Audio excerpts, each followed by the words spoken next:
Hey, hey, hey.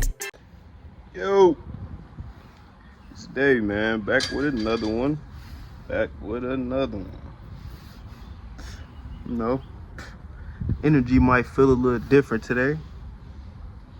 You know, sun shining nice as hell, even though it was nice yesterday too. You know, and we got the teal on today. You know.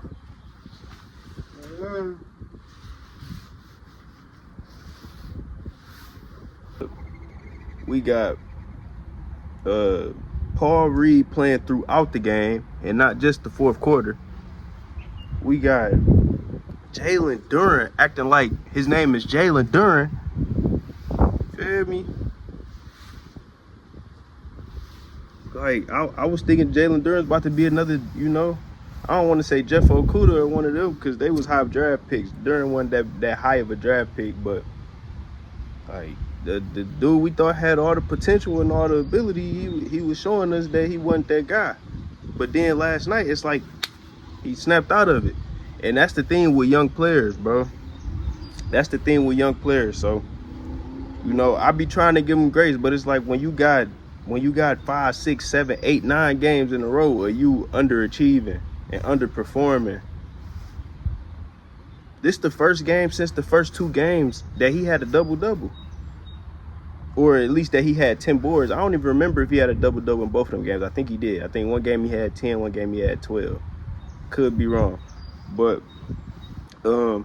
this the first game since the first couple games of the series that he had double-digit rebounds. And it's like that's just a small indication of him turning it up. And you won't even like from the stat sheet, you can still say he underperformed a little bit if you just looking at the stats. If you just looking at him having 15 and 10.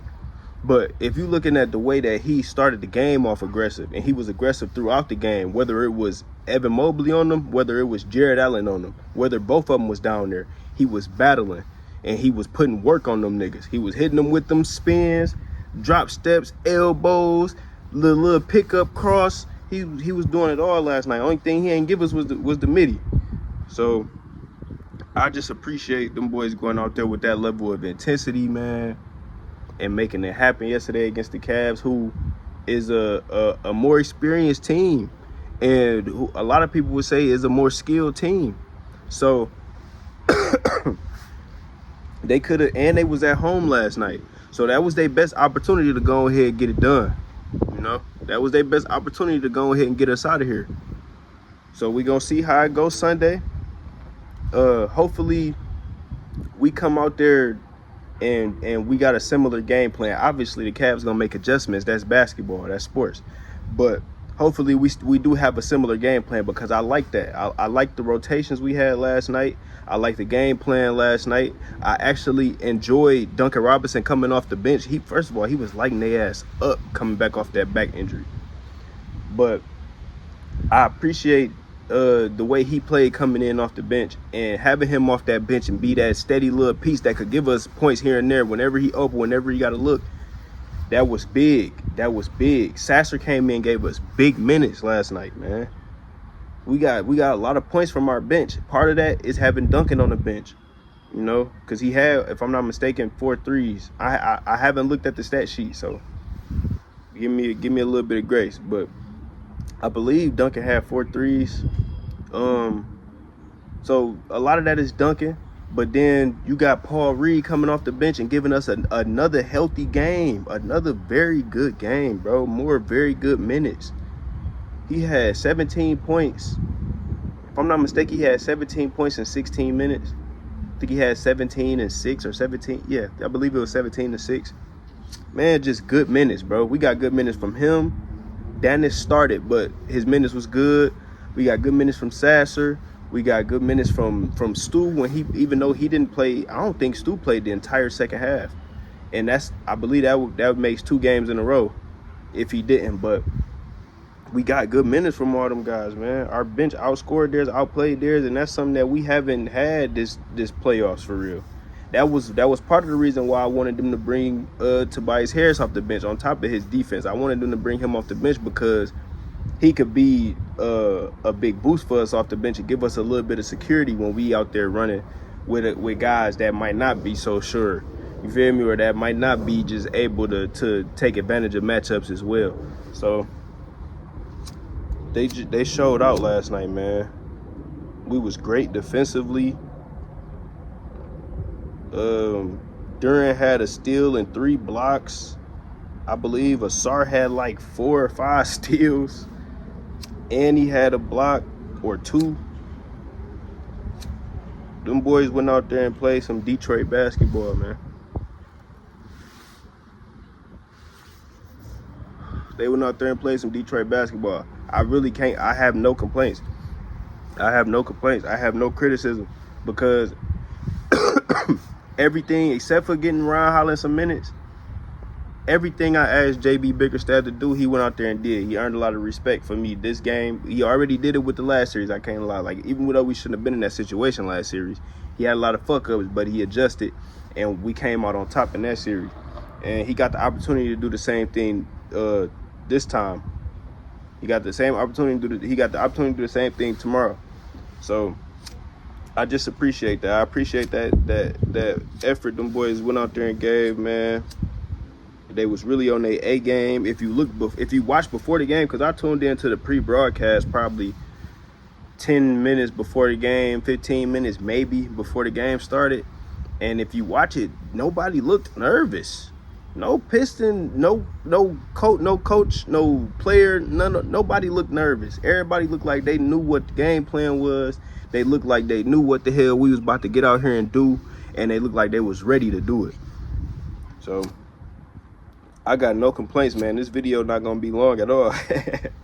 This video not gonna be long at all, man. Last video I talked about him putting Paul Reed in the fourth quarter with 9 minutes left and letting them be his first minutes. It's like, if he's showing you consecutive games that he can give us this in the biggest moments in the clutch, why not give him more minutes throughout the game? Why not give him his minutes earlier? And that's what he did this time, and that boy gave us exactly what I said he would. He gave us that intensity. He went out there and gave us 100 every possession and kept giving us second chances. But I would love, and I'm going to say this again, that we didn't get this last game, but we still got some double big lineup, so you feel me? It pretty much count to me. But I would love to see Stu out there with Paul Reed. I would love to see them out there together, bro. Because the only mistakes people really could say Stu make is some of the like when he get angry and he get to fighting and doing all that extra shit. Other than that, Stu don't really make many mistakes on that court, bro. He get the ball down there in the paint. If he can make a move and go up, or if he could just go up, he's going to. And 9 times out of 10, he gonna make it. But if he got the pass out, and if he has to pass out, he will. And he know who to hit and all that. Like, Stu don't make many mistakes. And on the defensive end, we already know he don't make many mistakes. He that guy. You know, Paul did his thing on the defensive end. He was floating around that bitch. Defensively, you know, helping in other areas and getting back to defend the rim, things like that. Defending the rim and then getting out to contest jumpers. Like, he did a great job. And overall, as a team, I think we did a way better job yesterday of contesting jumpers and making guys shoot and make tough shots. If they gonna hit threes, we made them make a lot of tough shots yesterday. Compared to game 5. Game 5, we let them get a lot of easy open threes. Last night, we looked more like ourselves as far as protecting the perimeter.